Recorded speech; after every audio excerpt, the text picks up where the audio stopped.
নমস্কার।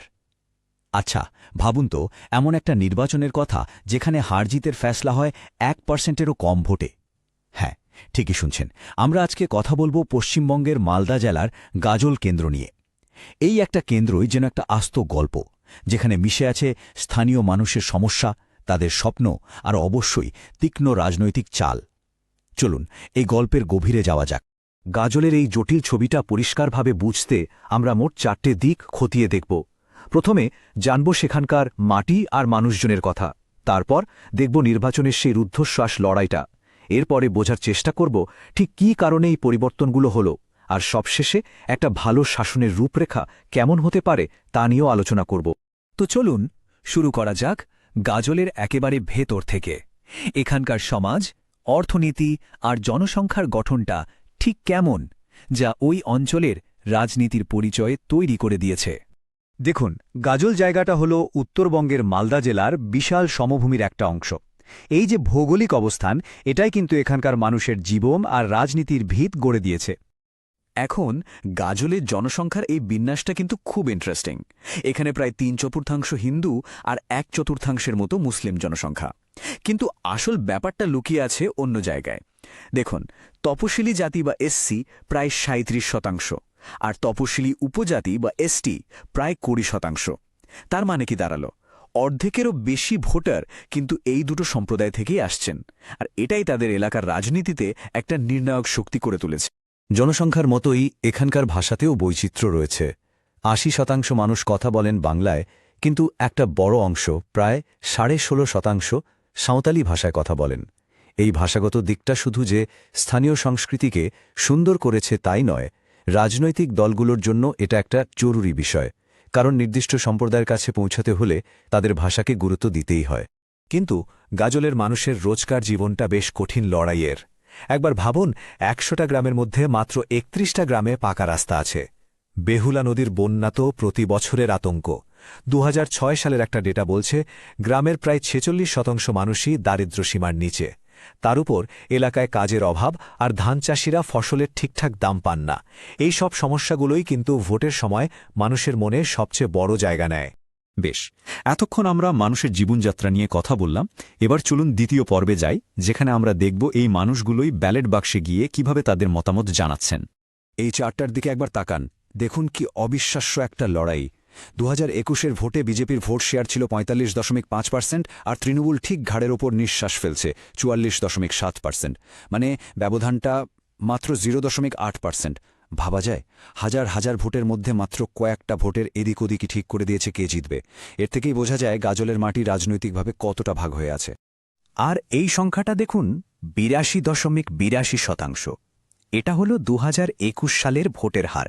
এর মানে হল গাজলের মানুষ কিন্তু রাজনীতি নিয়ে খুবই সচেতন, আর তারা ভোট দেওয়ার বিষয়টাকে খুব গুরুত্ব দেন। আর লড়াইটা যখন এতটা হাড্ডাহাড্ডি হয়, তখন তো প্রত্যেকটা ভোটই সোনার মতো দামি হয়ে ওঠে, তাই না? এই টাইমলাইনটা দেখলে গাজলের রাজনৈতিক মতিগতির একটা দারুণ ছবি পাওয়া যায়। দেখুন, 2016 সালে জিতল বাম কংগ্রেস জোট, আর ঠিক 5 বছর পরেই 2021-এ আসনটা চলে গেল বিজেপির হাতে। এটা কি প্রমাণ করে? প্রমাণ করে যে এখানকার ভোটাররা কোনো একটা দলকে আঁকড়ে ধরে বসে নেই, তারা সবসময় একটা বিকল্প খুঁজছে। তো এবার আমরা তৃতীয় পর্বে ঢুকছি। এখানে আমরা খোঁজার চেষ্টা করব ঠিক কি কি কারণে 2021-এর ভোটে এই বড় পরিবর্তনটা হলো, এর পেছনের আসল কারণগুলো কি ছিল। 2021 সালের লড়াইটা যদি দেখি, তাহলে দেখব দুই প্রধান প্রার্থীরই কিছু শক্তি আর কিছু দুর্বলতা ছিল। একদিকে বিজেপির যিনি জিতেছিলেন, তিনি ছিলেন এলাকারই লোক, এবং সরকারের বিরুদ্ধে মানুষের যে ক্ষোভ, সেটাকে উনি খুব ভালোভাবে কাজে লাগিয়েছিলেন। অন্যদিকে তৃণমূল প্রার্থী নির্ভর করেছিলেন কংগ্রেস আর বামেদের পুরনো ভোট ব্যাংকের উপর, আর জোর দিয়েছিলেন বিভিন্ন সরকারি প্রকল্পের উপর। কিন্তু দুজনেরই দুর্বলতা ছিল। একজনের বিরুদ্ধে আইনি মামলা, তো আরেকজনের দলের বিরুদ্ধে মানুষের জমে থাকা ক্ষোভ। এই একটা লাইনই যথেষ্ট। এটা বলা হয়েছিল রাজ্যের শিক্ষক নিয়োগ দুর্নীতি প্রসঙ্গে। যখন দেশের সর্বোচ্চ আদালত কোনো দুর্নীতিকে সিস্টেম্যাটিক বা পদ্ধতিগত বলে, তখন সাধারণ মানুষের মনে তার একটা বিরাট প্রভাব পড়ে। এই ঘটনাটা ভোটারদের মনে অবিশ্বাস আর ক্ষোভকে আরও বাড়িয়ে দিয়েছিল। তবে শুধু বড় দুর্নীতি নয়, মানুষের রাগের কারণ ছিল তাদের রোজকার জীবনের ছোট ছোট সমস্যাগুলো। কাটমানি নিয়ে গুস্সা, 2016-17 সালের ভোটের পরের হিংসার ভয়, ছেলেমেয়েদের চাকরির চিন্তা, রেশনের খারাপ চাল আর ওই 34 নম্বর জাতীয় সড়কের ভয়ঙ্কর অবস্থা, এই সব মিলিয়েই কিন্তু মানুষের মনে অসন্তোষ জমা হচ্ছিল, আর ভোটের বাক্সে সেই রাগেরই প্রতিফলন দেখা গেছে। বেশ, আলোচনার একেবারে শেষ পর্বে চলে এসেছি আমরা। এতক্ষণ তো সমস্যাগুলো নিয়ে কথা বললাম, এবার একটা তথ্যভিত্তিক সমাধানের পথ কেমন হতে পারে তার একটা রূপরেখা দেখা যাক। তো ভোটারদের যেই এত ক্ষোভ, এত সমস্যা, সেগুলোর সমাধান কি হতে পারে?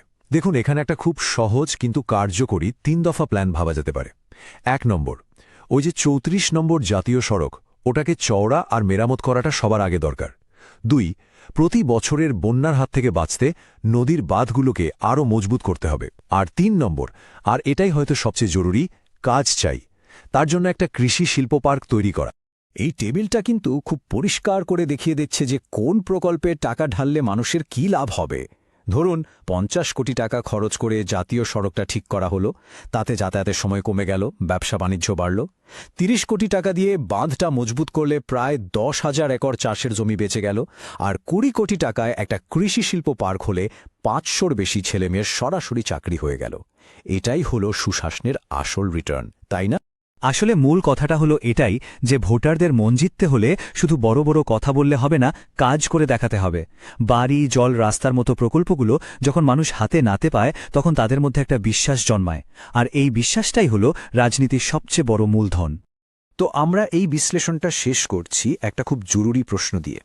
গাজলের মতো একটা কেন্দ্র যেখানে জেতা হারাটা একেবারে কান ঘেঁষে বেরিয়ে যায়, সেখানে কি মানুষের রোজকার সমস্যাগুলো সমাধান করাই দীর্ঘমেয়াদী সমর্থনের একমাত্র রাস্তা?